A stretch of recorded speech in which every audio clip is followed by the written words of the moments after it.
Yo, yo, yo, what's going on? Folks can all hear Bulls on Wall Street. Want to take a second and go over some questions that people had in our cryptocurrency YouTube Live. As you guys know, I'm going to try to come on every single week and do a little bit of a live webinar talking about cryptos and then just general trading questions. I love doing it, and frankly, it's been great to interact with some of you guys on more of a live basis. You know, for so long, you guys have been leaving me comments on my YouTube videos, but doing something live, I actually get to kind of converse with you, even if it's just a little video plus chat. But one thing that a lot of people asked me on was, could I go over some of the major brokers or exchanges is what they call them in the crypto world, where people can trade cryptocurrencies, right? Like Ethereum, BTC, Litecoin, so on and so forth. So I'm going to go over a few that I use, that I personally like, and guys, there's a whole host of them, but there are some pitfalls in some of them. You know, if you Google trade cryptocurrency or trade Bitcoin, you'll see like literally there's hundreds of exchanges, but each one has some weird rules involved in them, which makes it kind of tricky to go there. The other thing is a lot of them are just small mom and pop shops, and so you know you could put your money in them, and there may not be any liquidity to get in and out of things easily, get your money in easily. Frankly, all the brokers have awful customer service or non-existent customer service. You know, you have to go to like an FAQ to really get anything. But when you have a newer industry that's kind of getting picked up, those are a little bit of what I think are just some of the pitfalls that, frankly, people will catch up to, right? When you have emerging industries, customer service at some point becomes a big thing, right? At some point, there's going to be new upstarts that come in and say, you know what, we can make a name for ourselves by just having the best service, the best software, right? And you start to exploit those inefficiencies in some of the major brokers. And so I do think that over time things will progress. But let's talk into some of the major ones. So GDAX is really kind of it's the most well-known. This is what hooks up to Coinbase, okay? And so, you know, if you open an account at Coinbase, you know, what will happen is you can put that GDAX is the software that essentially trades it, and so, you know, you can buy and sell these things and move them around and do all sorts of stuff here. But Coinbase is just a wallet, essentially. You know, in here, you put your money in, and it hooks up to all your bank accounts, and then you're good to go, right? So, like, you'll have, like, your bank accounts in here, and, you know, you can, so, like, USD wallet, right? So that's where you can deposit US funds. You have an ETH wallet where you can send ETH back and forth to people. So, like, you know, at one point, you know, I send ETH back and forth through different accounts or different addresses, so it's kind of cool. So that's like your main thing. So I use Coinbase as really the central hub to put my monies in. And then from there, what you'll do is you can see, like, you go here and deposit, and then whatever is in your Coinbase, like into one of your wallets. Say you have ETC or you have some US dollars in there, you transfer it over the point, you know, whatever you have, $500 or $2,000, and then bam, guess what? Now you have your money in Coinbase. And same type of deal. Say you want to withdraw some. So like you see some cash here or whatever, right? So say you want to withdraw some, right? I can go in and put in, say, $500 and withdraw it right into my Coinbase, and now it's in my Coinbase account, and I can send it to my bank account or to another exchange or you know, whatever. And you can even wire money back and forth. So, you know, you can add a wire, you know, if you want, and so you can put in your wire info, and I've got all mine already in there, so I can wire money back and forth. if that's what you want. So that's couple cool things with this. Number one, with Coinbase, you can put in a credit card. So you can come in and you can put in a credit card to fund your account. I don't recommend funding, always with credit cards unless you're just in a jam for something, because they will charge you a fee. I will do it every blue moon if I'm trying to even out a trade, but otherwise, you don't really need to do that. You'll want to just ACH it if you can, and I think that's the easiest way, ACH or wire transfer. And I believe you can do debits too, and then you don't get charged the fees. But if you put in a credit card in specific, and I do debit, a Visa debit card, but if you put in a credit card in specific, they charge you a fee, like a 5% fee, and so it's a little bit crazy. So it's better to go either debit or just ACH, and you're good to go. And then once you're in there, you can send the money around. So Coinbase is your wallet. So look at that as kind of like your banking hub, right? And then from there, you're going to be trading in GDAX. So you put your money. So just hit the deposit. And see how I have $500 in my Coinbase account? Just go in here, and bam, you deposit the funds, and now you're good to go, right? And so now you have, your money in your GDAX, and you can go and wheel and deal and do all of that. So that's kind of cool. Now, they have a pretty just simplified platform, but it does the job, right? So if you wanted to buy, right, some Ethereum, you could go in here and, buy 2 shares of Ethereum. And if you sit on the bid, by the way, guys, right here, if you sit on the bid, you will not get charged fees. Like, notice some of these sells I've been doing, no fees here. But what happens is if you market order it, you're going to get charged a fee. So, like, say I go market and I wanted to buy $200 worth of Ethereum, and I hit market order, that should cost me 60 cents just for 200 bucks worth. So, I mean, think about this. If you did $1,000 or $2,000, it ends up being expensive. But see, like how I just got filled, this 2 shares, and it's no fee, right? And so that actually ends up being really, really helpful when you're looking at these things for getting in and out. Now, some of the other brokers have a little bit better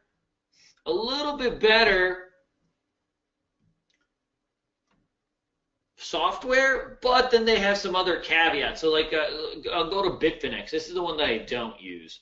They don't have margin or allow really a lot of stuff for US people.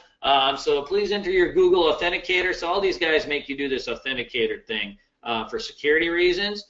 So you connect to your phone, get the Authenticator app, and then you got to put in your token, and that's how they kind of secure this.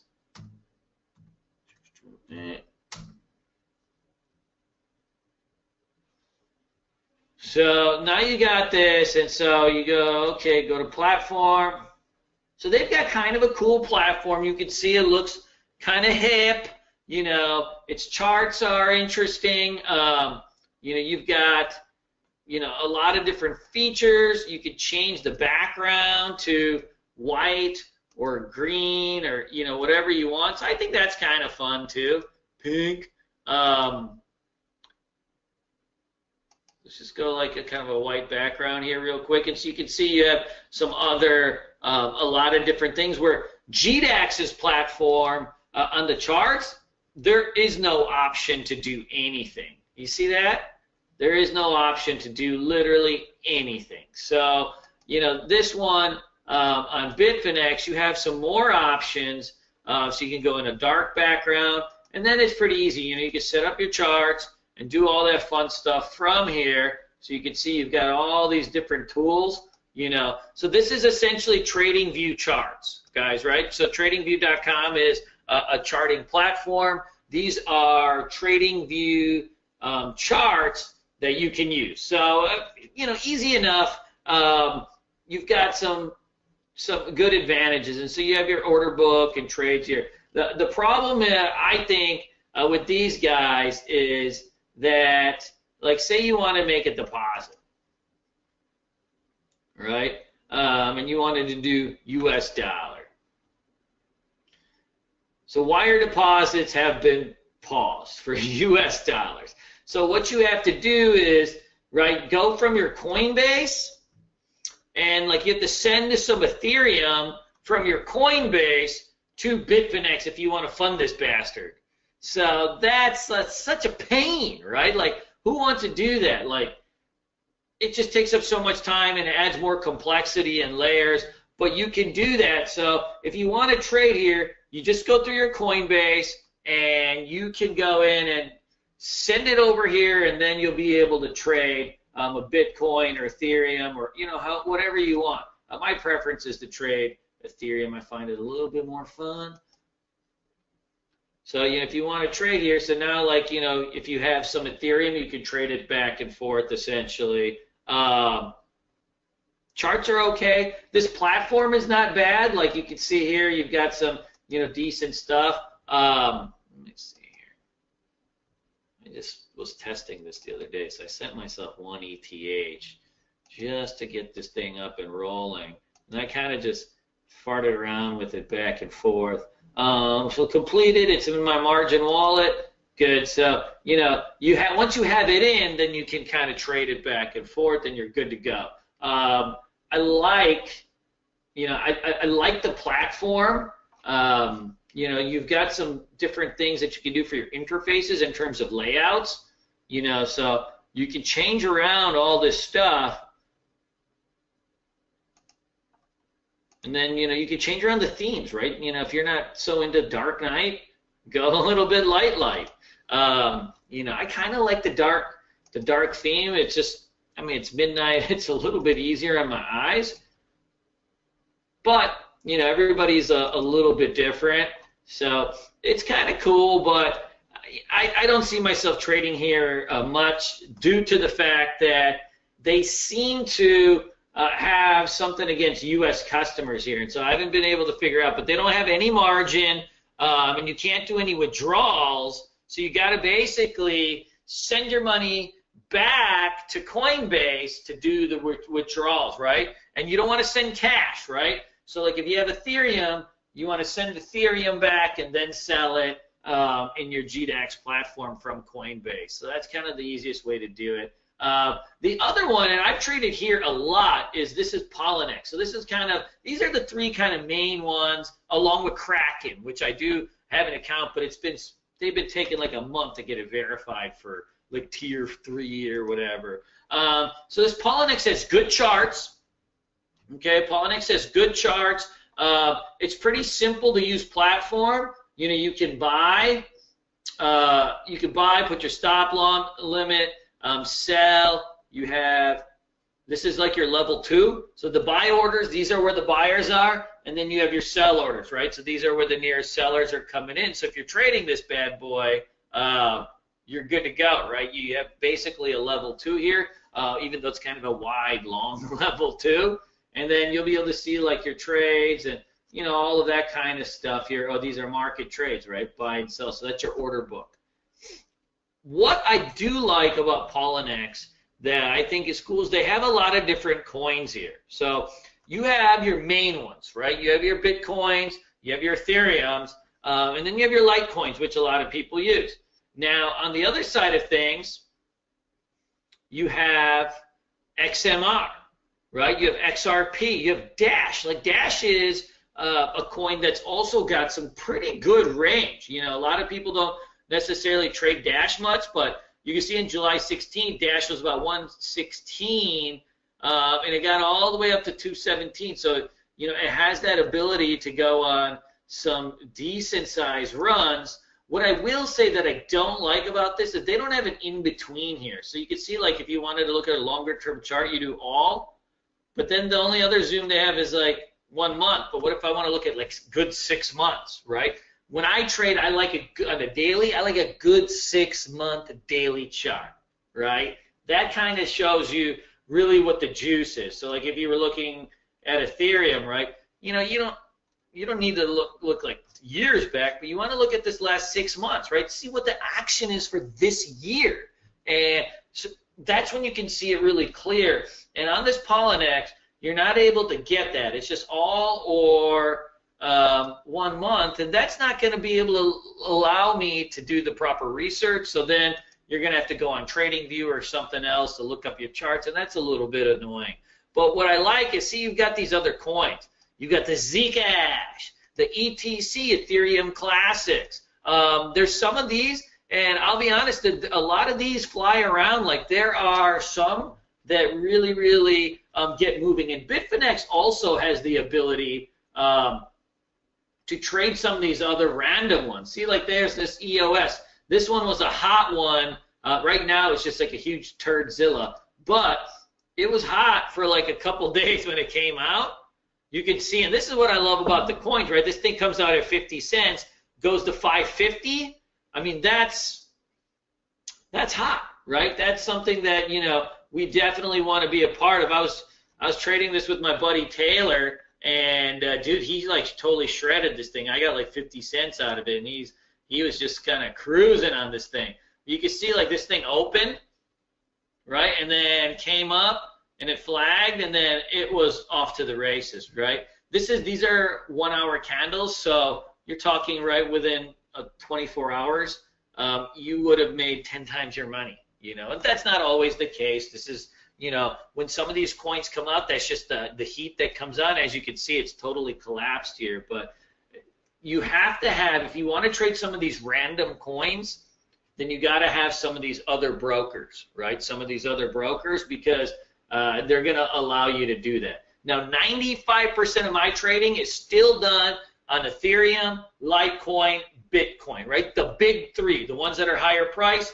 that have the volume and the safety. And then a small portion of what I'll do is left for the speculative kind of coins, which is like this EOS, or, right, we'll be trading Unicoin Gold when it comes out. That's going to be pretty sweet. So Bitfinex, GDAX, and then Poloniex. Now, one thing, let me talk about Poloniex for a second. One thing I don't like about Poloniex is that when you are shorting, okay, when you are shorting, they don't let you short ETH or LTC or BTC against the US dollar, meaning like, say the price of Bitcoin's $2,000 and you want to short it, you can't short it like that. What they do is they have these pairs.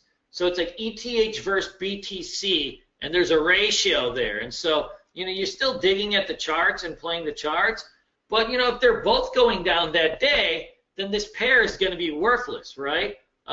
So their margin trading is really weird like that. I don't like these kind of, see how they're all in the semi-pennies? They're not even in the pennies. They're under 1 penny. So when you want to short these things, you got to use these weird pairs on here, and I find that just horrific to do. My preference is right to short US dollars. I'm old school. Something's at $500 and I want to short it, then I short it at $500. It's at $3,000, I short it. You know what I mean? I want to short via what I can see. Look at charts. I don't want to get into all this damn pairs. I'm sure there's some fun in there and some funny money and stuff people can do. They do seem to move around, but, right, I mean, sometimes we're just meat and potatoes people. We want to, we want to shred. We look at a price and we want to buy, and so that's what I like to do, is just, trade it in US dollars. That way I have a price, I can trade the chart, and I can go for it. So those are kind of the big three here. I'll do a review on Kraken when I go. So for the most part, in conclusion, this GDAX is the easiest to really use, okay? It connects to your Coinbase and all of that. I trade at Poloniex also. That's my second. And when I trade here, what I'll be doing is oftentimes if I see one of these other, what I do is, because the transfers are quick, if I see one of these other coins going, XMR, XRP, Dash, NXT, ZAC, ETC, what I'll do is like you'll see me, I'll literally come in and I'll transfer some money, I'll transfer some coins, like right off the bat. And I'll transfer the coins, I'll trade this stuff, you know, whatever I want, and then I'm done. I'll put it back into my Coinbase or, you know, in a different exchange, and then, you know, I'll move it back and forth. So I'll keep a small amount of USDT in here, a couple $1,000, and then if I see some real heat going in terms of the market, I'll transfer some ETH from my Coinbase. So like say I got some US dollars here, I'll take it, I'll withdraw it, I'll put it in my Coinbase account.